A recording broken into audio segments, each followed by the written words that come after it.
I'm Jennifer Smith. And I'm Nova Jones, and we are Women's Health in Black and White. And today we're going to be talking about or tackling feminine hygiene. We have a treat for you today. We have a lot of things to discuss about feminine hygiene. So we're going to get started. So first things first, we, just want to point out everybody's kind of hypersensitive about feminine hygiene and how it's supposed to smell down there, so to speak. But your vagina is not supposed to smell like lavender and vanilla and Victoria's Secret, Bath and Body Works. It's not supposed to have this flowery, perfumey smell. It's totally natural to have a smell. However, it just should not be offensive. Mm-hmm. And so, if you ever had that not so fresh feeling down there. We all get that not so fresh feeling sometimes.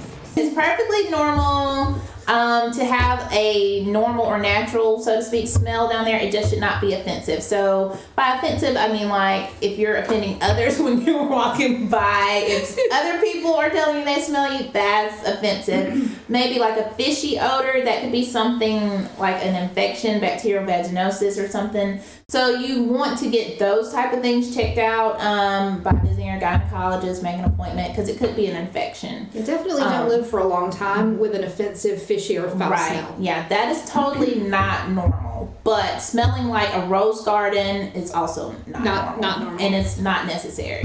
I have noticed that pregnant women complain about smell a lot. Uh-huh. Somebody who's never complained about it before will come in pregnant and be like, I smell wrong or weird or just different. And it has nothing to do with the way the vagina smells and everything to do with the way our nose changes. I was just about to say. When you're pregnant. Yeah. When you're pregnant, you definitely are more sensitive to smells. Yes. And so everything kind of heightens up, so to speak. But like I said, once you've made sure that you're like free of infection, you visit your gynecologist and you've gotten the good to go, there are other things that you can do to kind of like help take care of yourself at home and be fine. So one of the things I want to talk about is pubic hair. That is like a taboo these days to not have any pubic hair. Like people want to wax, shave, nair, whatever to get rid of it. But, for those of you who still like your pubic hair, it's perfectly fine to have pubic hair. But pubic hair, it does have protective qualities, but it can hold on to odor. And actually, it's supposed to. That's one of the functions of pubic hair, is to transmit pheromones to attract a partner. Right. Your partner doesn't mind it. We as women, we're like, I don't know about that. But your partner loves it, okay? Like, trust me, they're fine. And your healthcare provider doesn't care. Right. I don't care if you shave it all. I don't care if you leave it all. I don't care if you bedazzle it. I don't care. Yeah. Don't do it for myself. Yeah, you do what you want to. It's your pubic hair. You can do what you want to with it. Some other good practices before we get into how to keep yourself clean is just like after sex, you want to practice safe sex, of course, and then clean yourself after sex. Just the mixture of bodily fluids can cause like a disruption in like pH balances, which could make it a little smelly. So just want to make sure you clean yourself after sex. During your menstrual cycle, you want to make sure that that's a time where you're really taking care of your hygiene. Changing, if you're using a pad or tampon, changing that every 3 to 4 hours, depending on your blood flow. Especially tampons. They come in different absorbencies. So you kind of have to figure out what you need for your specific body type and how often you need to change. Like that's a guideline, 3 to 4 hours. Some might have to change it every 2 hours. Some can go a little bit longer. But definitely you don't want to wear a pad or a tampon all day. Or all night. Yeah, that's too much. And that could cause other problems. And speaking of like pads and tampons, there are other products out now. A lot of them. A lot. We have like the Diva Cup. What was that thing you were talking There's about? There's a Flex that's relatively new. I just saw it recently. It looks like a little black band with a plastic bag cup attached to it. And it works like a cervical cap. You just fit it over your cervix. It catches all the menstrual blood. It can be worn for 12 hours. You can swim, shower, have sex, participate in sports. It doesn't shift around, and it catches all the blood so that you can live your life like you weren't on your period. Right. Same with the Diva cups. I think the Flex is a little bit flatter from the picture that Jennifer showed me. Diva cup looks more like a cup that you would see, but same concept. Place it on your cervix. It will hold your menstrual blood, and they recommend that you like change it like as you're going to the bathroom, like you would with your pad or tampon. You can empty it, rinse it out if you need to, and place it back in there. So I mean, they're probably more cost effective than pads and tampons. Initially, it's probably going to be an upfront cost, but then once you get one. Just ordered the Flex because I was curious, and it really wasn't bad. They send you 3 of them a month, and it costs $14. Oh, okay. That's not bad. That's at not all. bad. That's pretty. That's pretty online with your average monthly supply of pads and tampons. Yeah, multiple use. So that sounds good. Speaking of multiple use, I have a little prop here. I didn't just take these off, but these are period panties. I think other names for them is Thinks. I can't think of the other brand names, but there's a lot of different kinds. And so as you see, they look like normal underwear. There's no like pad-like substance here that looks like a pad. It feels like underwear. They move like underwear. They do have kind of a little extra noisiness to them, but I mean, it's okay. But I mean, with these, you can wear them by themselves in place of a pad or tampon. Or if you do have a heavy flow, you can wear these in conjunction with like a tampon or maybe a Diva cup if you're worried about having some spillage. But they can be perfectly worn without a pad or tampon. That's like the purpose of them. But like I said, you would have to figure out what your flow is. With these, you just put them on like your regular underwear. You don't have to worry about pad, tampon. You wear these. At the end of the day, you take them off and you throw them in your washing machine. They recommend you hang them up to dry, not put them in the dryer. And they make bathing suits now too. Yeah. Oh, awesome. And so, hey, it's getting way better than when I first started my period. So when our mothers started and they had belts with their pads. I can't imagine. I can't imagine. So there are different options for when your menstrual cycle is on. So the next thing we're going to talk about is vaginal discharge.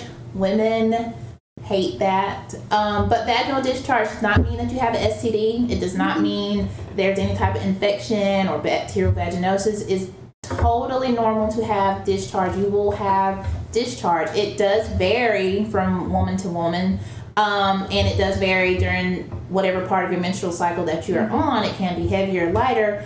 But, I mean, it is normal to have. Some women like to use panty liners for their discharge. Some don't. It's a personal preference, whatever you like to do. And you can determine how, you would like to handle that as far as hygiene. But discharge is not a problem.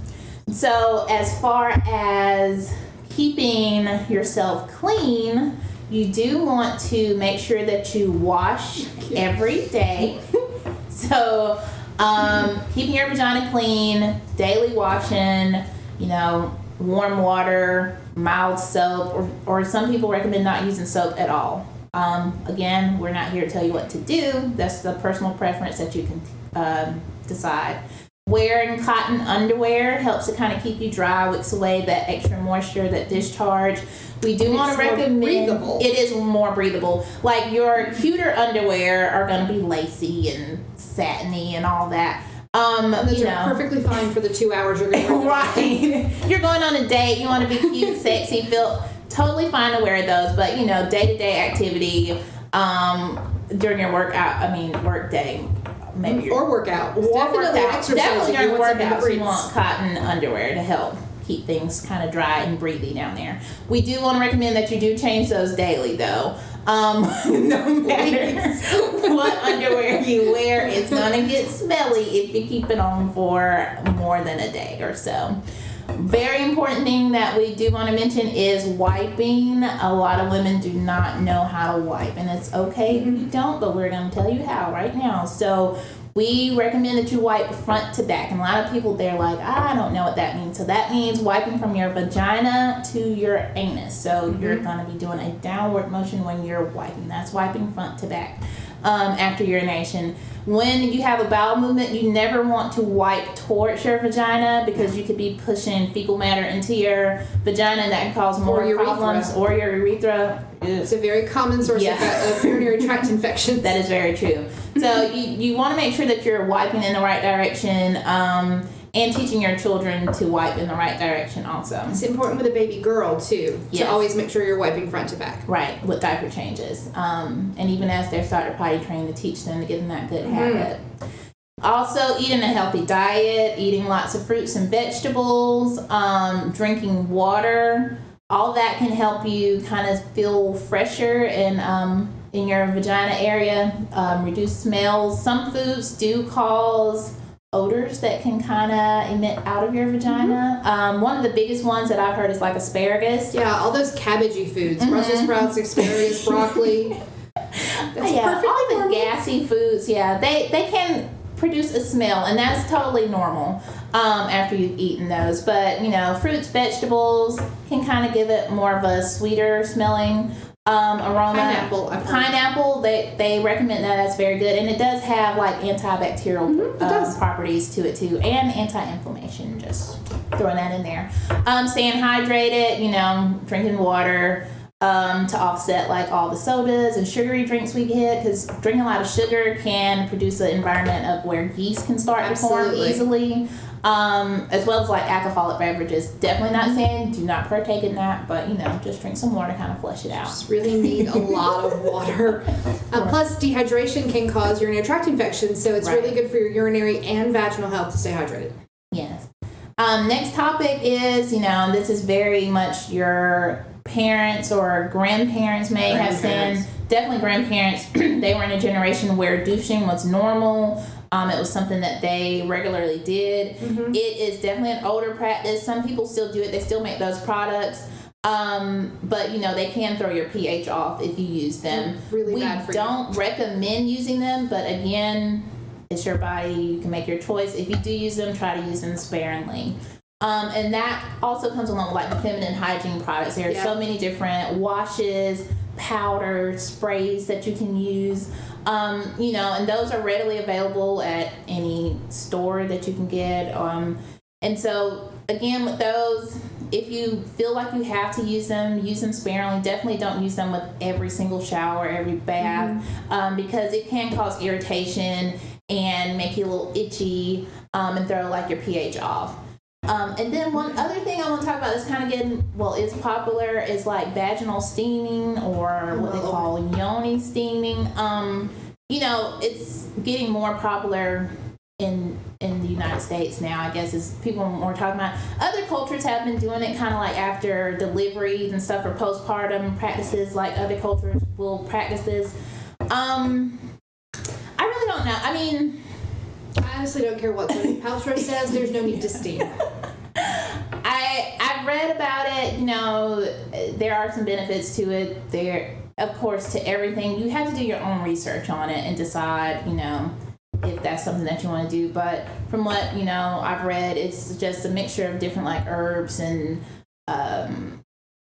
vitamins and things that you kind of warm up and you sit over like a little pot, so to speak, and steam your vaginal area.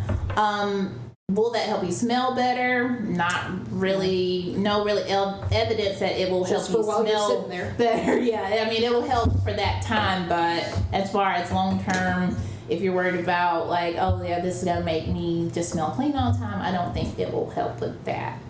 You do have a really very sensitive balance in your vagina between acids and bases. Yes. And it exists for fertility reasons. Right.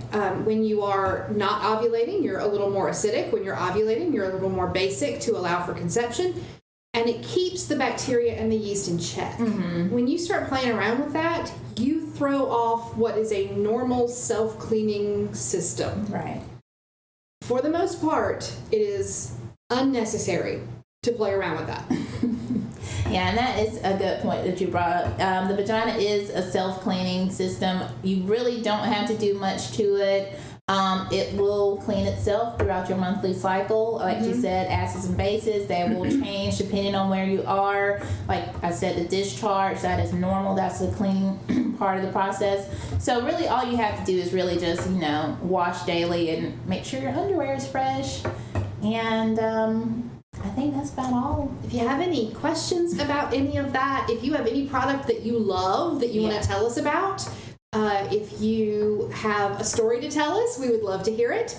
Get in touch with us through Facebook or Instagram, Twitter. Instagram. Mm-hmm. And please remember to like, subscribe, and share our YouTube channel. Bye, guys. Bye.